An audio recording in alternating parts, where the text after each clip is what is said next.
Studios, the ausbiz COB is the key stuff you need to know about the day in business and finance. Welcome to the COB. I'm Juliette Sarli alongside Andrew Gagan, yeah, that's me. That's you. You've forgotten who I am. It says XX on the screen. Right. Gee, it feels like a Friday, doesn't it? It does. But in fact, it's Thursday. And look, of course, really impressive moves yesterday. We have come off today. What do we end up about? I think about 1/3%. Yeah. Half on the COB. There we go, 4/10. Yeah, but the ASX 200 is only, I guess you can say, down 19 points, or 1/3%. And given that really big rally yesterday, I don't think that's too bad. It's interesting. We knew energy was going to be a hit today on that oil price fall, but a lot of the insurers came under pressure as well, whereas there was quite a bit of a good pick up in some of the lithium players and iron ore players as well. Yeah, in fact, materials that started pretty negatively, but look, BHP ended up flat. Fortescue is up. Yeah, that's certainly impressive as far as, no one predicted where that iron ore price was going at the beginning of the year to be up well above 130 US a tonne. And gold has been another big mover this week in that sector, and that's proved to be a little mixed today. It was the majors that actually did well, whereas the mid and smaller caps actually fell. All right, let's have a quick look at, I think, the energy space, because we did talk about the fact that oil was at that 5-month low. The oil rout, of course, that is one of our themes, and quite a bit of weakness coming through from some of those players. But the other big story, of course, was Perpetual saying no deal to Soul Patts. Yeah, because Soul Patts, the biggest shareholder in Perpetual coming out with that strategy of splitting its business. Soul Patts wanting to buy the entire business, but, well, look, unsurprisingly, I mean, this is the way it's followed at the moment, isn't it, in the M&A space, is that a deal is lobbed, the target says no, it's simply not enough, and that's the case here. Yeah, it's the way you should probably date too. Say, look, I'm worth more than that. And Citi was actually saying today they think that, Perpetual could now have more suitors, so to speak. Let's talk as well, potentially, these new heights for the Aussie battler. I was just talking to DB Swiss about the potential cracks you could see further in the greenback over the next year in 2024, particularly if the Fed does start to cut. And Citi is saying, look, we could get to 76 cents, which I think Peter Dragovich... Yeah, Peter Dragovich told me a while ago that he thinks that's where fair value 76. is. Anyway, yeah. Maybe you should reconsider your overseas trip. I should. I might go to Hawaii and spend all my money there. Right. Now we're going to look at the energy space or sector, because, of course, we did see some weakness. But then, that chart is making a liar of me, because some of the stocks have closed higher on the close. A bit of buying. Woodside up by 0.25%. Santos up by 1.2%. So they did spark a bit of a turnaround. Also, and this was reported in the Fin today, rumours that Woodside and Santos could be talking about a merger. Wow, that would be huge. Yeah, a real consolidation in the energy sector if that were to transpire, of course. So that's one to watch.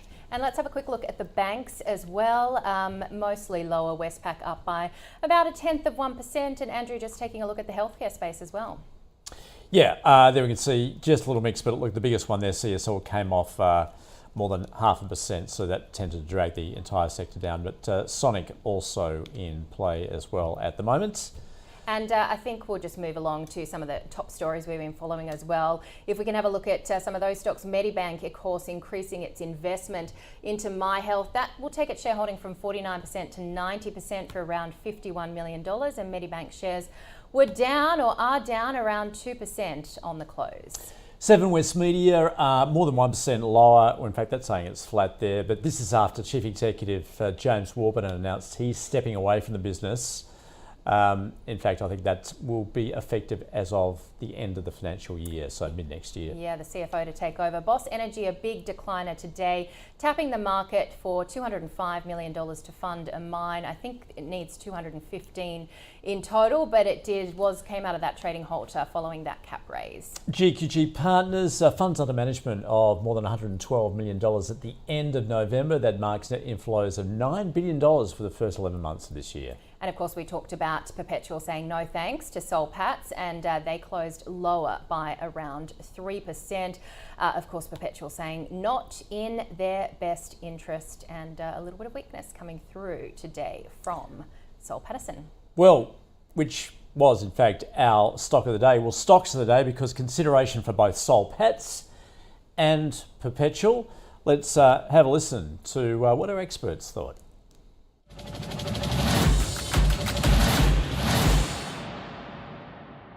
10 years on Perpetual, it's been a shocker.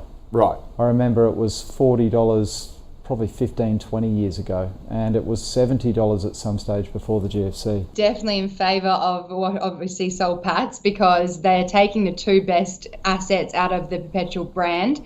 The funds under administration of the corporate trust business actually had a takeover offer from a Japanese company last year, and that was rejected obviously on the grounds of value. And that is the growing part of the business, and it's the stickiest part of the business, because once it's a really hard and tedious process to get the companies in and their corporate trust in, and once they're in, they don't really leave. So this is a growing market, especially in the US. So the fact that Perpetual has it is a really strong part, but obviously Soul Patts absolutely wants to take it off their hands.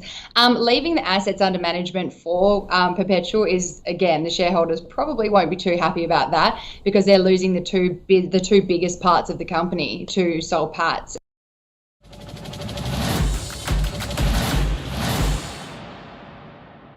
All right, so a lot to watch in that space. All right, well, let's welcome to the COB Fraser McLeod from Shaw and Partners. Fraser, a very good afternoon to you.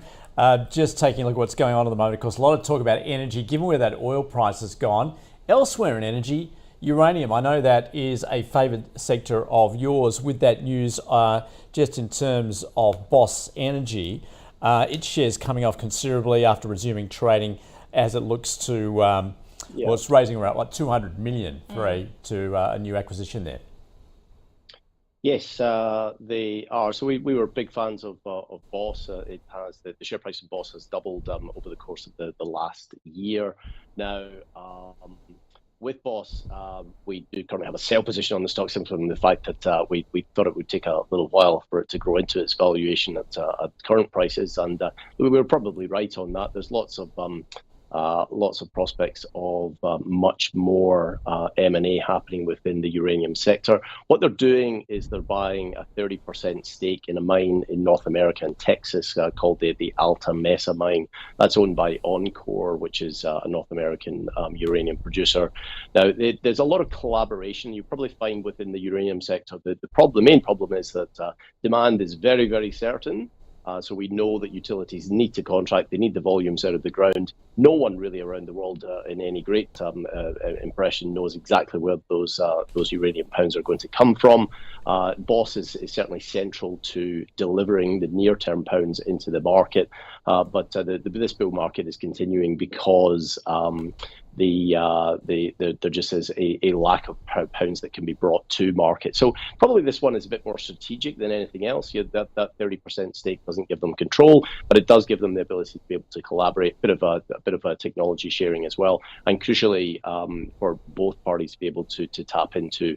Boss has some uranium on hand that is warehoused.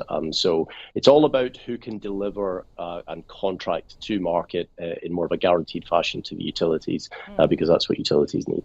Fraser, I just did a quick Google search on Harvey Norman, and a story comes up about a beetle being detected in a bed. I assume we're not talking about that, but you think that the stock more broadly is cheap, even though some are saying it's undervalued. Why do you think it's cheap? For a reason?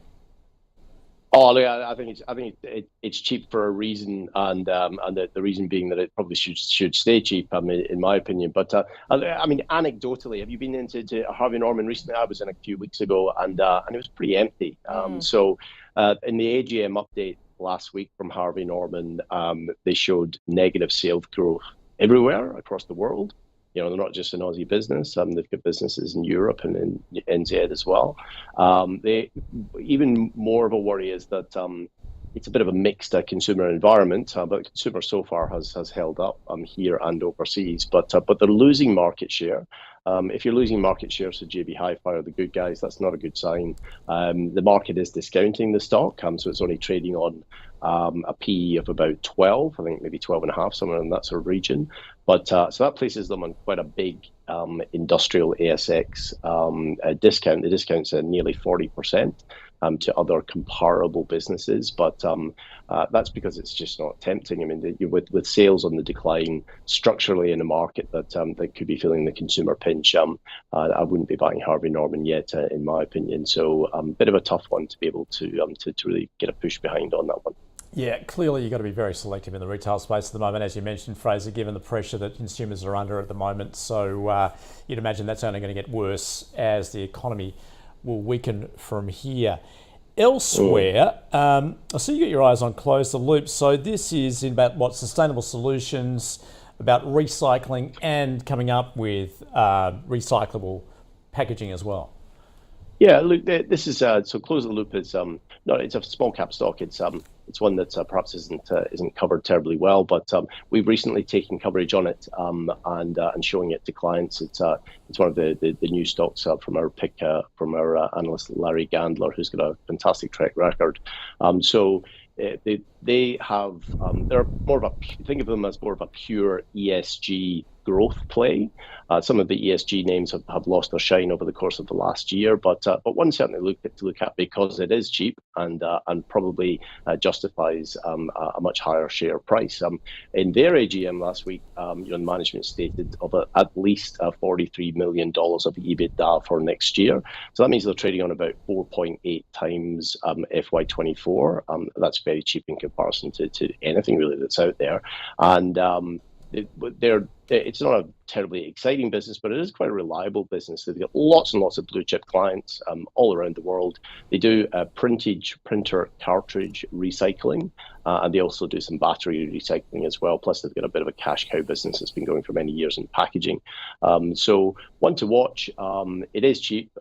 Fundamentally, it looks good, and we've got a 70-cent price target on the stock. So if you're looking for something that could double, not a bad place to be looking first. All right, that one's cheap, not for a reason, as you say, it could double. We thank you, as always, Fraser McLeod from Shaw and Partners. Let's have a look at some of the after-close leaders and laggards now, because we have closed out the session.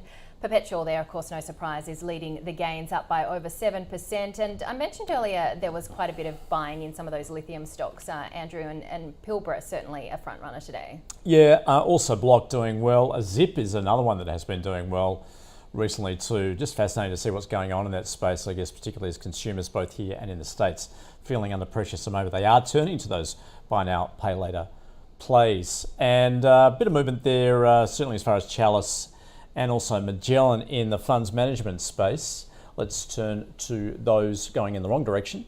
And Paladin Energy leading the board there, off by more than 6%. And I just also said lithium was looking good, but obviously not core lithium, which is down 1 cent, but that means a near 5% drop for that company. Star Entertainment also in the red, Karoon Energy and NIB Holdings rounding out the laggards. Let's look at what's going on in the small space. Invictus Energy, now this is up 30%. This is on the basis of a gas find in Zimbabwe, southern Africa. Yeah, Zimbabwe to be exact. So in fact, that was announced by the Zimbabwean government. So potential there obviously for Invictus. I mentioned Zip. Wow, that's another huge move today, mind you, coming off a very low base. And well, once again, lithium's back on the list there. Yeah, Atlantic up by 11.5%. The small end of town losers today. Raiden Resources off by almost 13%. 40 as memory, we've been following that one. I think it had a downgrade as well today, so off by about 8%.